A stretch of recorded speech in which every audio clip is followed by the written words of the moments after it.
হস্তিনাপুরের এক গৃহবধূ, সেই আমি আবার জন্মেছি। ভারতবর্ষের দিকে যে মেয়েটি এই প্রশ্ন ছুঁড়ে দিয়েছিল, স্ত্রীকে পণ রাখবার অধিকার কে দিল স্বামীকে, তার মতো প্রতিবাদী 1000 বছর ধরে কখনো দেখেছ? সেই দিন নেশাগ্রস্ত রাজা যুধিষ্ঠির ভারত কাঁপানো সেই কুপ্রস্তাব পেশ করলেন, যিনি নন অতি খর্বা, অতি কৃষ্ণা, কৃষা বা রক্তাভ, পদ্মপলাশ চোখ, সেই নারী দ্রৌপদীকে পণ রাখলাম। পৃথিবী কিন্তু তখনও ধ্বংস হয়ে যায়নি মানুষ। ভারতের ইতিহাসে বাকি ছিল আরো দুর্ঘটনা। সভাঘর ক্ষুব্ধ হল, বৃদ্ধেরা ধিক্কার দিলেন, ভীষ্ম হতবাক। সেই দিন আপনারা জানেন, বিদুর এবং গুরু দ্রোণাচার্য দুহাত মাথায় দিয়ে চুপচাপ মোহগ্রস্ত বসে রইলেন। খুশি গোপন না করে ধৃতরাষ্ট্র বললেন, কে কে জিতল, কে? পিন পতনের শব্দ শোনা যায়। সভাঘর এমন নীরব, দুই পক্ষ উদ্গ্রীব। শকুনির পাশা বলে উঠল, জিতেছি। উল্লাসে পাগলকর্ণ হেসে উঠলেন। আর দুর্যোধন বললেন, প্রাতিকামী দাসী দ্রৌপদীকে নিয়ে এসো সভাঘরে। আমার প্রথম স্বামী অধমুখ, দ্বিতীয়ের অবরুদ্ধ ক্রোধ শান্ত করেন তৃতীয়। ফাল্গুন, তুমিও এত ক্লিব ছিলে? হায়! আমি প্রশ্ন পাঠালাম, প্রাতিকামী জেনে এসো প্রাজ্ঞদের থেকে, নিজেকে না দ্রৌপদীকে ধর্মরাজ কোন বাজি আগে হেরেছেন? উত্তর এলো না কোনো। পরিবর্তে ধর্মরাজ বলে পাঠালেন, রজস্বলা একবস্ত্রা, কাঁদতে কাঁদতে তুমি শ্বশুরের সামনে গিয়ে দাঁড়াও। দুঃশাসন এসে টেনে ধরলেন চুল, সেই মেঘবর্ণ চুল যেখানে ফাল্গুন তুমি মুখ গুঁজে শুয়েছিলে নরমনীষীতে। কন্দর্প নিন্দিত কান্তি ভীমসেন এই চুলে খেলা করতেন। এই চুলের সুগন্ধে স্নায়ু শান্ত রাখতেন রাজা যুধিষ্ঠির। মাতৃহারা নকুল এবং সহদেব এই চুলের রহস্যে ভুলে থাকতেন শোক। স্বয়ং জননী কুন্তী এই চুলে খোঁপা বানাতেন। দুঃশাসন সেই চুল টানতে টানতে এনে প্রকাশ্য সভায় দাঁড় করালেন এক অসূর্যম পোষ্যা মহিষীকে। তোমরা পুরুষজন বাঁ হাতে নারীকে ঠেলে অন্দরে পাঠাও, ডান হাতে তোমরাই গা থেকে কাপড় টেনে খুলে নাও উন্মুক্ত বাজারে। তোমরা বিধান দাও, তোমরাই বোবা হয়ে থাকো। পুরুষে পুরুষে যুদ্ধ, প্রতিশোধ রমণীর শ্লীলতা হানিতে। স্খলিত বসনে সভা ঢেকে গেল। দ্রৌপদীর শাড়ি খুলল না। তন্তুর কৌশলে প্রমত্ত কৌরব ঘরে আমি লজ্জা রাখলাম। ওরে দুঃশাসন, শোন, শত দেবতাও এসে তোকে বাঁচাবে না।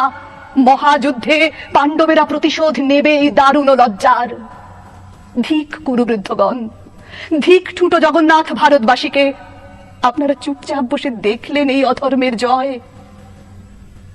শাড়ি শাড়ি আর শাড়ি, রেশমের 7 রঙে ঢেকে গেল কৌরবের সভা। তবু গিঁট খুলল না। লজ্জা বস্ত্রটুকু তবু থেকে গেল দুঃস্বপ্ন শরীরে। শরীর দুঃস্বপ্ন কেন? লেলিহান এ শরীর ছুঁতে চেয়ে পুড়ে গেছে নগর বন্দর। এই মুখ চুম্বকের মতো টেনে এনেছিল নদী তীরে অসংখ্য তরণী। আমার মতোই কোনো এক অভিশপ্ত রূপসী, না আমি স্বয়ং? কে যেন আমার মুখ দেখে বলেছিল, থেমে থাকা ইতিহাস। তোমার সৌন্দর্য দেখে অন্য সব নারীদের বানরই লাগছে। কে বলেছে? বলেছিল জয়দ্রথ বনবাসে তাড়া করে এসে। হে পুরুষ, রূপ দেখলেই কেন হাতের মুঠোয় চাও জ্যান্ত মানবীকে? না পেলে তারই শাড়ি টেনে ধরে অশ্লীল হাসিতে তার মুখ কালো করে দিতে চাও? বলো দ্রৌপদীর বহুপতি বেশ্যা, অতএব আমি যদি বেশ্যা হই, তুমিও পুরুষ বেশ্যা কর্ণ মহামতি। তোমারও শয্যায় আসে বহু পত্নী, বিবিধ স্ত্রীলোক। তুমি যে নিয়মে চলো, সে নিয়মে অধিকার আমারও থাকুক। তোমরা যে গ্রন্থ লেখো, সেই গ্রন্থ আমরাও উল্টে দিতে পারি। শোনো কর্ণ, শোনো সভাজন, তোমাদের ছাইপাশ বিধি নিষেধের দিকে একটি বঙ্কিম প্রশ্ন। আমি যখন প্রশ্ন করি, তোমরা ভয় পাও। ভীষ্ম পিতামহ আমার, তুমি মুখ লুকাও। ধৃতরাষ্ট্র বলুন, আমি কলঙ্কের যোগ্য কিনা আজ? শ্রীগাল গাথা উঠল ডেকে, অশুভ সব শব্দ মহারাজ। দুর্যোধন উরু দেখান, উরুর নিচে শানিত অপমান। হতচেতন যুধিষ্ঠির বোঝেন না তো কিছুই, মহাপ্রাণ। ঝড়ের মতো ফুঁসে ওঠেন একাই ভীমসেন। অর্জুনের আঙুল তাকে শান্ত রাখছেন। এত সকল কাণ্ড শেষে ধৃতরাষ্ট্র আসরে নামলেন। বলেন তিনি, কৃষ্ণা, তুমি কি বর চাও বলো। তারপর আমি দুটি মাত্র বর চাইলাম। প্রথম, হে পিতা, যদি প্রসন্ন থাকেন তো এই বর দিন যেন সর্বধর্মচারী যুধিষ্ঠির দাসত্ব থেকে মুক্ত হন। দ্বিতীয় বরে দাসত্ব মুক্ত হোক বীরশ্রেষ্ঠ ভীমসেন, অর্জুন, নকুল, সহদেব। বর চেয়েছিলাম কর জোড়ে, দাঁতে দাঁত চেপে। যুধিষ্ঠিরের ধর্ম আর অর্জুনের গান্ডীবের প্রতি আমার সমস্ত সন্দেহ অপ্রকাশিত রেখে। বিশ্ববন্দিত স্বামীদের প্রতি আমার ক্রোধ ও সন্দেহ তো প্রকাশ করা যাবে না, তাহলে সভাজনের কাছে তারা হাস্যাস্পদ হবেন। ধৃতরাষ্ট্র আমাকে তৃতীয় বর নিতে অনুরোধ করলেন। আমি নিলাম না, কারণ হে সভাজন, লোভে ধর্ম নাশ হয়। বৈশ্য 1 বর, ক্ষত্রিয়ানি 2 বর, রাজা 3 বর এবং ব্রাহ্মণ 100 বর নিতে পারেন। আপনাদের মহাগ্রন্থে এই বিধান আছে। যে রাজ্যপাঠ যুধিষ্ঠির নিজ দোষে হারিয়েছেন, আমি তৃতীয় বর চেয়ে সেই রাজ্য ফেরত চাইব না।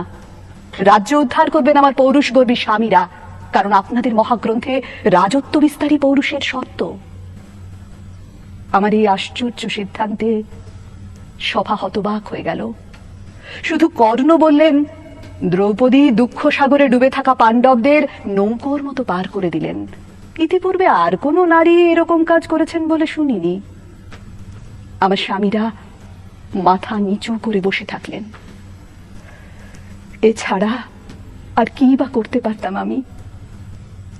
অনেক পরে আমার ক্রোধ বিস্ফারিত হলো যেদিন বনবাসের ঘরে কৃষ্ণ এসে দাঁড়ালেন। কৃষ্ণ, তুমি এসেছো? যদি শোনো আমার কথা। আমার কোনো যুধিষ্ঠির ভীমার্জুন নেই, আমার কোনো পুরুষ নেই, দ্বৈত নেই, বন্ধু নেই, পিতা বা ভ্রাতা নেই, আমার কোনো সমাজ নেই, পায়ের তলায় মাটি নেই। মধুসূদন, তুমিও নেই, তুমিও ছিলে না সেই দিন। আমাকে যারা শোণিতময় দেখেও হেসেছিল, আমাকে যারা কলুষ হাতে স্পর্শ করেছিল, এখনো তারা পৃথিবী জুড়ে দাপটে বেঁচে আছে এবং আমার স্বামীরা আজ সন্ধি চাইছেন। ধিক আমার বেঁচে থাকার দুঃখ ইতিহাসে। তারপর পদ্মকোষের মতো 2 হাতে মুখ ঢেকে কাঁদতে দেখে কৃষ্ণ বললেন, ভাবিনি, তুমি রাজমহিষী হবে। তুমি যাদের উপর ক্রুদ্ধ হয়েছ তারা ধ্বংস হবে, অর্জুনের স্বরে আচ্ছন্ন হয়ে মাটিতে শোবে। তুমি রাজমহিষী হবে। যদি আকাশ পতিত হয়, হিমালয় শীর্ণ হয়, পৃথিবী খণ্ড খণ্ড হয়, সমুদ্র শুষ্ক হয়, তথাপি আমার বাক্য ব্যর্থ হবে না।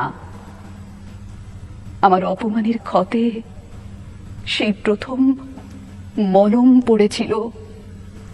আমার মরুভূমির বালি সেই প্রথম